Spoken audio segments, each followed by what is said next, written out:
Et si je te disais que tu cherches le bonheur au mauvais endroit, que la véritable satisfaction n'est pas dans les grands rêves, ni dans la reconnaissance, mais dans ces petits moments que tu laisses filer sans y prêter attention. Imagine un instant, sentir la chaleur d'un rayon de soleil sur ton visage ou écouter le silence d'une matinée paisible. Et si ces instants étaient tout ce dont tu avais besoin pour être heureux? Reste là, parce qu'on va redécouvrir ensemble la magie des petites choses.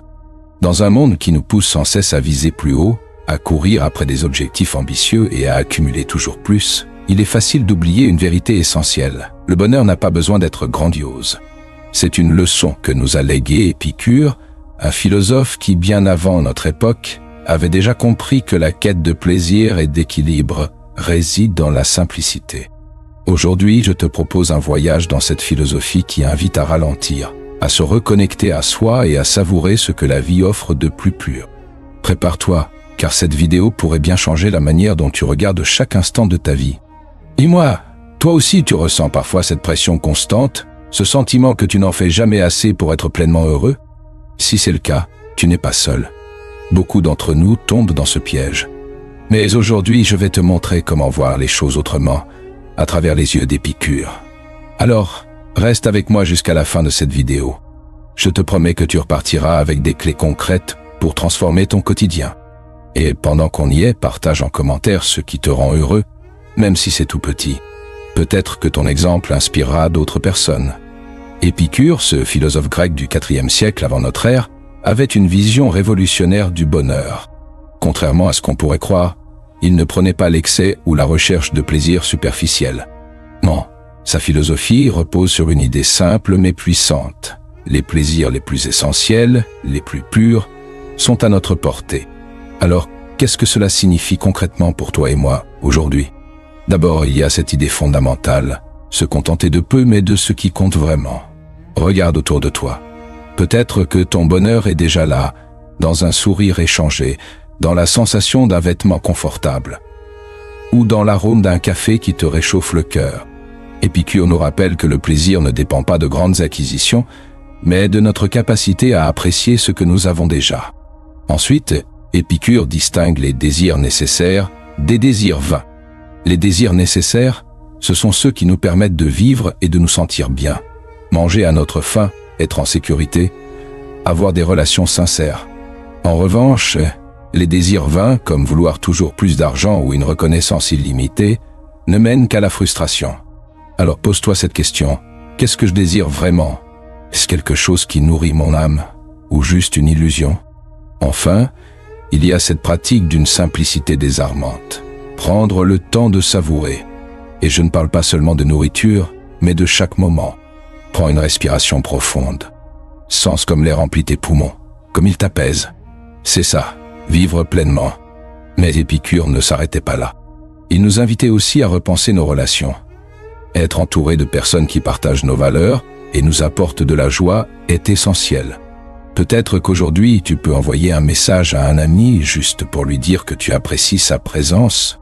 Parfois, le bonheur, c'est aussi simple que ça. Et ce n'est pas tout. Épicure nous parle aussi du pouvoir de l'introspection. Prendre du temps chaque jour pour réfléchir à ce qui t'a apporté du plaisir, même de manière minuscule. Par exemple, repense à ta journée. Y a-t-il eu un instant où tu t'es senti bien, même brièvement? Peut-être que c'était en écoutant ta musique préférée ou en ressentant la fraîcheur du vent sur ton visage. Épicure croyait que ces moments, lorsqu'ils sont reconnus et appréciés, peuvent se transformer en un véritable trésor de bonheur. Un autre aspect de sa philosophie qui mérite qu'on s'y attarde, c'est l'idée que le bonheur se cultive dans l'absence de troubles. Épicure parle de l'ataraxie, cet état de sérénité où l'esprit est libre de l'anxiété et des peurs inutiles. C'est une idée incroyablement moderne, non? Dans nos vies, remplies de notifications et de distractions constantes, atteindre un tel état peut sembler impossible. Pourtant, en apprenant à filtrer ce qui mérite notre attention et en nous concentrant sur ce qui nous fait du bien, on peut approcher cette paix intérieure. Il nous enseigne aussi à ne pas craindre ce qui échappe à notre contrôle. Par exemple, au lieu de te soucier de ce que les autres pensent de toi ou des événements que tu ne peux pas changer, pourquoi ne pas investir cette énergie dans ce qui te fait avancer? Épicure te dirait que c'est en lâchant prise sur l'inutile que tu crées de l'espace pour accueillir ce qui te rend véritablement heureux. Et puis, il y a cette connexion avec la nature. Pour Épicure, la nature est un rappel constant de la simplicité et de la beauté de l'existence. Quand as-tu pris le temps pour la dernière fois d'écouter le chant des oiseaux ou de regarder les étoiles? Ces instants de contemplation sont comme des portes vers un bonheur plus profond, celui qui ne dépend de rien d'extérieur, si ce n'est ton propre regard. Alors, pose-toi cette question. Quelle petite chose dans ta vie mérite plus d'attention? Quel plaisir simple pourrais-tu cultiver dès aujourd'hui? Le bonheur est là, juste devant toi. Il suffit de tendre la main. Un autre pilier central de la philosophie d'Épicure, c'est la gratitude. Dans nos vies modernes, on a tendance à se concentrer sur ce qui manque, sur ce qu'on n'a pas encore. Mais Épicure nous invite à renverser cette perspective et à reconnaître ce que nous possédons déjà. Imagine un instant que tu te réveilles demain et que tu ne puisses plus profiter des choses que tu as aujourd'hui, ta santé, ton foyer, ou même les relations précieuses dans ta vie. Ça fait réfléchir, non? Alors, pourquoi attendre pour en être reconnaissant? Et puis, il y a cette idée audacieuse qu'Épicure défendait, apprendre à savourer l'instant présent. Pas demain, pas quand tu auras atteint tel ou tel objectif, mais maintenant. Il disait que le bonheur, ce n'est pas un sommet à gravir, mais une sensation que l'on peut accueillir à tout moment. Regarde autour de toi. Peut-être que tu entends les rires d'un enfant, le bruit apaisant de la pluie ou simplement le calme d'un moment de solitude. Ces expériences, aussi simples soient-elles, sont des fragments de bonheur. Ce qui rend cette philosophie tellement intemporelle, c'est qu'elle ne demande pas de grands changements ou des efforts surhumains. C'est une pratique quotidienne, presque comme un muscle qu'on entraîne.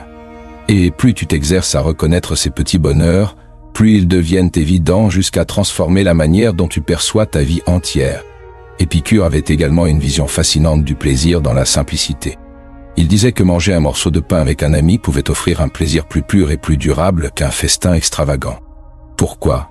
Parce que le bonheur ne réside pas dans l'excès, mais dans la qualité et l'intention derrière chaque expérience. Et toi, qu'est-ce que tu pourrais simplifier dans ta vie pour en tirer plus de joie? Enfin, il y a ce lien fondamental avec nos besoins essentiels. Épicure insistait sur le fait que répondre à ses besoins, et rien de plus, suffit à créer une vie équilibrée. La prochaine fois que tu ressens un manque ou une frustration, demande-toi, est-ce vraiment essentiel ou est-ce que je me laisse distraire par des désirs superficiels? La réponse pourrait bien te surprendre. Il y a aussi une leçon essentielle dans la manière dont Épicure aborde la gestion de nos attentes. La déception, selon lui, naît souvent d'une attente irréaliste ou démesurée. Combien de fois as-tu été frustré parce que les choses ne se sont pas passées comme prévu? Épicure nous apprend que réduire nos attentes, sans pour autant être pessimiste, peut libérer notre esprit. Imagine aborder une journée sans attendre qu'elle soit parfaite, mais simplement prêt à accueillir chaque petit moment agréable qui se présente. Ça change tout, non? Épicure croyait aussi profondément en la force de l'amitié. Pour lui, les relations authentiques, basées sur la confiance et le partage, étaient l'un des fondements d'une vie heureuse.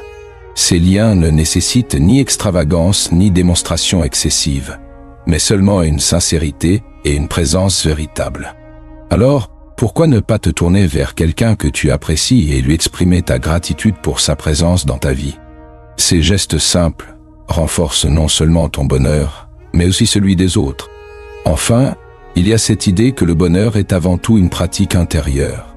Trop souvent, on cherche à l'extérieur ce qui ne peut être trouvé qu'en nous-mêmes. Épicure disait que la paix intérieure ne vient pas de ce que l'on possède, mais de la manière dont on perçoit la vie. En développant ta capacité à être pleinement présent, à apprécier ce qui est là, tu te rapproches d'un bonheur durable, celui qui ne dépend pas des circonstances. Et pour conclure cette réflexion sur le contenu principal, je veux que tu te poses une question simple mais puissante. Et si le bonheur n'était pas un objectif à atteindre, mais une compétence à cultiver chaque jour, chaque instant? Épicure te montrerait qu'il suffit d'un regard différent, d'une attention plus profonde pour transformer ton quotidien.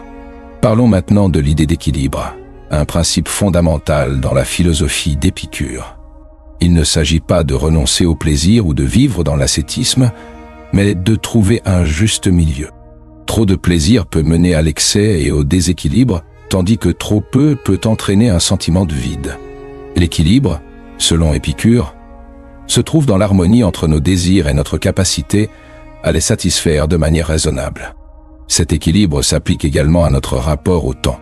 Combien de fois vivons-nous en pensant au passé ou en nous projetant dans l'avenir, oubliant le moment présent? Épicure nous enseigne que le passé est un souvenir et que l'avenir est incertain. La seule chose sur laquelle nous avons un réel contrôle, c'est l'instant présent.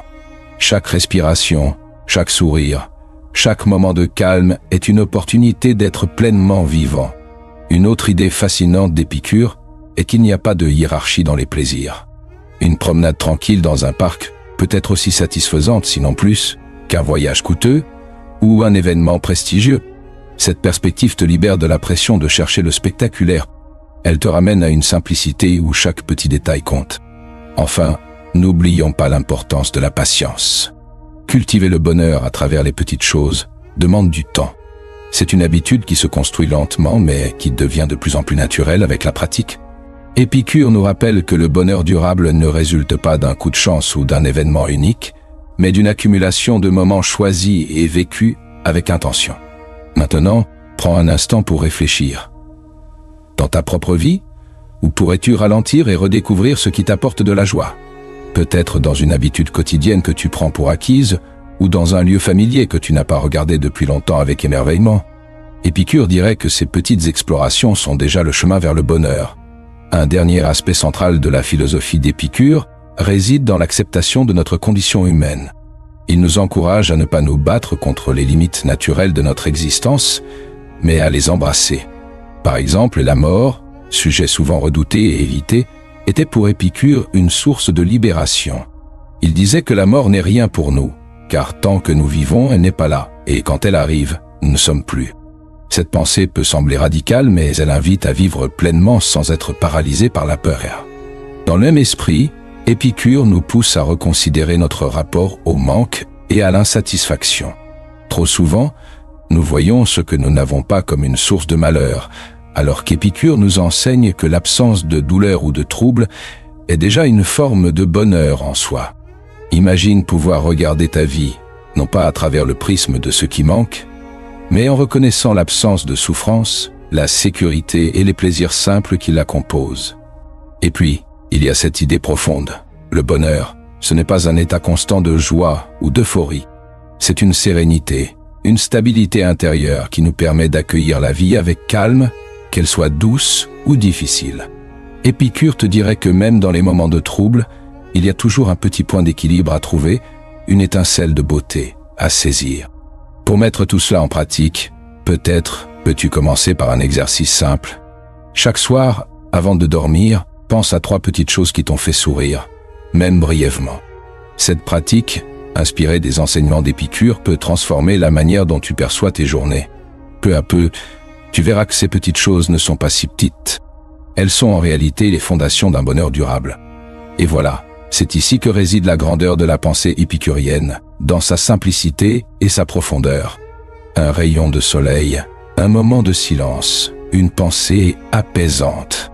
Tout est déjà là, à portée de main, pour que tu puisses vivre pleinement et en paix. Il y a quelque chose de profondément libérateur dans la pensée d'Épicure.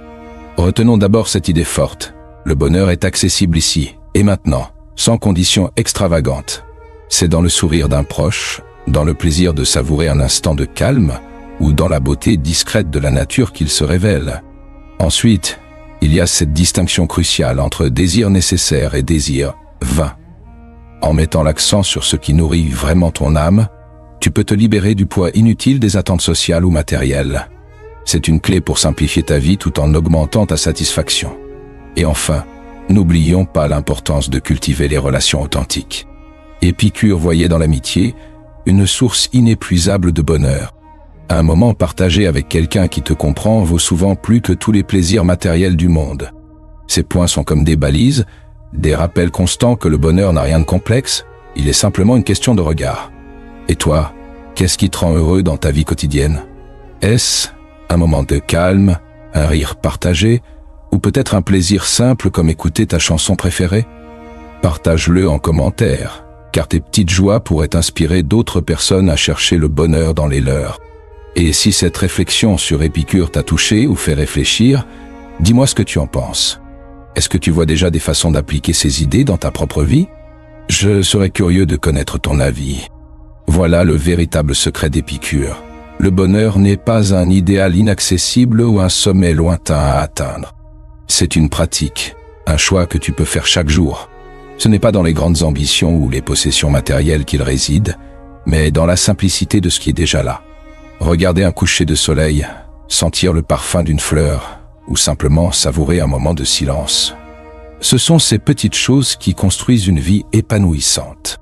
Le point culminant de la pensée d'Épicure, c'est qu'il te donne la permission de ralentir, de ne plus chercher à prouver ou à accumuler, mais à simplement être. Et cette prise de conscience, si tu la laisses résonner en toi, peut transformer ton quotidien en une suite de petits miracles. Alors arrête-toi un instant, respire, regarde autour de toi et demande-toi, que pourrais-tu apprécier là, tout de suite? Parce que c'est dans ce moment précis que le bonheur t'attend. Épicure nous rappelle une vérité intemporelle. Le bonheur n'a rien à voir avec l'extravagance ou la complexité. C'est un état d'esprit, une capacité à voir la richesse dans ce que nous avons déjà, dans ces instants éphémères qui parsèment nos journées. Aujourd'hui, nous avons exploré son invitation à simplifier nos désirs, à savourer le présent et à cultiver des relations authentiques. Ce sont des principes simples, mais leur pouvoir est immense. En prenant le temps de redécouvrir les petites choses qui te rendent heureux, tu peux transformer ta vie sans rien ajouter, simplement en changeant ton regard. Alors, sois attentif à ces détails, ces petits plaisirs qui semblent anodins mais qui, en réalité, construisent une vie épanouissante. Si tu repars de cette vidéo avec une nouvelle perspective, c'est le signe qu'Épicure a semé en toi une graine. Prends soin de la cultiver. Chaque instant est une opportunité d'être heureux, à condition de le choisir. Si cette vidéo t'a inspiré ou t'a aidé à voir les choses autrement, abonne-toi à la chaîne pour ne pas manquer nos prochaines réflexions sur la philosophie et le bonheur. Active la cloche pour être averti à chaque nouvelle vidéo, car ensemble, nous allons continuer à explorer des idées qui peuvent transformer nos vies. Et si tu connais quelqu'un qui pourrait bénéficier de cette perspective, partage-lui cette vidéo. Parfois, un simple message peut illuminer la journée de quelqu'un. Enfin, n'hésite pas à consulter la description pour des ressources et des lectures complémentaires qui t'aideront à approfondir la pensée d'Épicure. Merci d'avoir partagé ce moment avec moi. Prends soin de toi et souviens-toi, le bonheur est déjà là dans les petites choses.